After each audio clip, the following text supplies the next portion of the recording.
When the Clinton and Obama administrations, with the help of the U.S. Supreme Court, progressed into turf traditionally considered immoral and moved a post-industrial nation into a post-moral status, with homosexual marriage added to an existing corpus of corruption of moral norms such as abortion, making effective foreign policy became challenging. For who in the third world would really want to be like the USA today morally? While the Clinton drip of emails continues her descent in the polls, and as the Pope presented a sacerdotal priesthood militant hierarchy of imperialism as an elite caste of Christians, rife with child abusers, the public is assaulted with broadcast media intimacy that in prior eras comprised pornography, veritably. What is lacking is good macroeconomic sense, as wealth increases its concentration and the ecosphere decays. In most of the Muslim world, the prospects for reaching an equivalent post-moral status beyond good and evil are quite poor. A completely corrupt broadcast media is required, along with the dominant libertine judiciary, to force the masses into immoral acquiescence. In some cases, additional factors such as contraception and a high standard of living for women are required to get sufficient support for abortion. The Muslim world simply hasn't comparable social institutions to compel immorality on the people as does the USA. Neither have undemocratic societies a good prospect for selecting corrupt and ineffective political leadership sold out to wealthy minority interests in show business that prefer dope, homosexuality, abortion, and extended lifespans through fetal research or even cloning and cyborg transitions.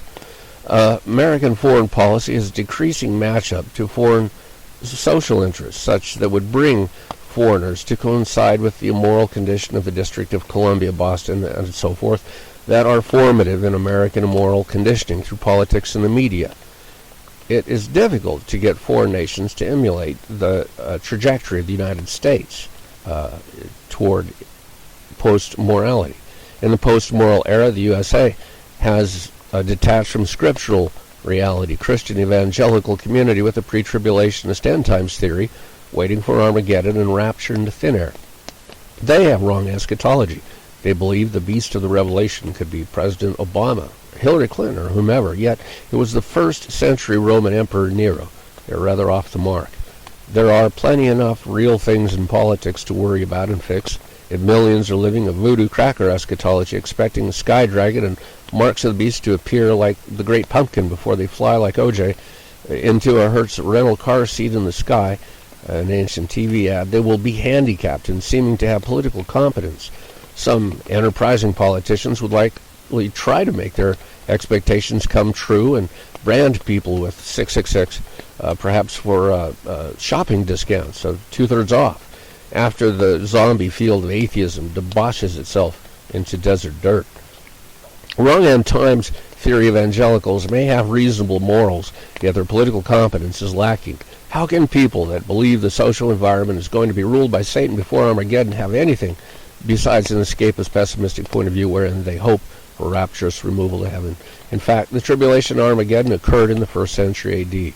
Jesus had established the kingdom of God, and a slow build-up over history to a point where a majority of the world population would become Christian was set into motion. It is a kind of growth prospect over the long run, comparable, I suppose, to the Wall Street history of long-term rise. Catholics, Brits, and Muslims all comprise extraterritorial imperial interests with profound political orientations different from nationalist democracy. Britain is, of course, America's mentor in immorality and led the way with influences such as Elton John to homosexual marriage. Actual American values with the post-tribulationism or rather post-millennialism of Puritans like Jonathan Edwards is lacking. Defenders of democracy and morality have faded away as corporate interests have promoted wealth globally and demoted morality. The complexity of finding a democratic core in the United States and forming a pragmatic moral foreign policy seems remote. Cold financial calculations such as that of taking historically Russian Ukraine and transferring ownership to global corporatism must have guided the Clinton administration's leverage on Boris Yeltsin. The Obama administration has urged Ukraine to deny Russia even the eastern side of the Dnieper lands. What should have happened and still could is peaceful Russian separatism and eventual East-West coalition, Ukrainian separatism, and eventual East-West coalition in the commercial and social trading and business informal mergers through friendliness rather than force. The post-moral policy of the Obama administration is influencing events in Afghanistan. Kunduz has been retaken by the Taliban, and why logically not? Dissatisfaction from American morality, along with withdrawal of direct U.S. combat troops to occupy the nation, helped the Taliban rather than the United States and allied territorial interests in Afghanistan. American perfidy in the Middle East seems more emergent with Syrian, Kurdish, Saudi Arabian, Libyan, Egyptian, Israeli, Iraqi, and Iranian relations. It seems that it must be more than a little challenging for people of those nations to trust the USA at all, though it would be impolitic to say so. And of course the Kurds haven't been supported in getting a nation carved out of eastern Syria either. America's European partners have experienced the post-moral policies from the USA, producing fruits such as Syrian mass migration into Europe. The post-moral era seems to stimulate end of Western civilization values socially, and the left appears to value that prospect, while people of the second and third world tend to admire the wealth owned preponderantly by a small percentage of Americans and to value the immorality if they are from a nation with any sort of morally reinforcing values. The administration policies affect the security of Christians in Nigeria as well as the Middle East, who have fled due to terror and government purging. Clinton-Obama policies have built up deviant sects and broadcast media language use and decreased public perceptions of Christian values, as the administrations seem to try to degrade Christianity nationally. That harms global prospects for Christian evangelization and conversions for proselytes.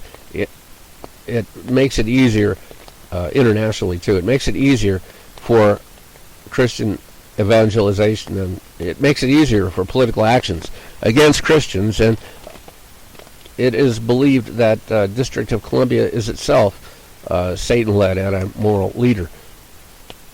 While it appears bad enough, it is remarkable that postmillennialist interpretation of Scripture, such as Kenneth Gentry described in his book He Shall Have Dominion, views the long-range prospects optimistically. At some point, a turn to Christian moral norms and ethics will transition into being as a majoritarian Christian global population develops. With ecological economic evolution and godly democracy for a people mostly living within the kingdom of God, the future looks bright. It is remarkable, though, how many vicissitudes the world goes through as its leaders lack enough good information to make good judgments and faith to even consider coordinated and effective remedies for the world of challenges.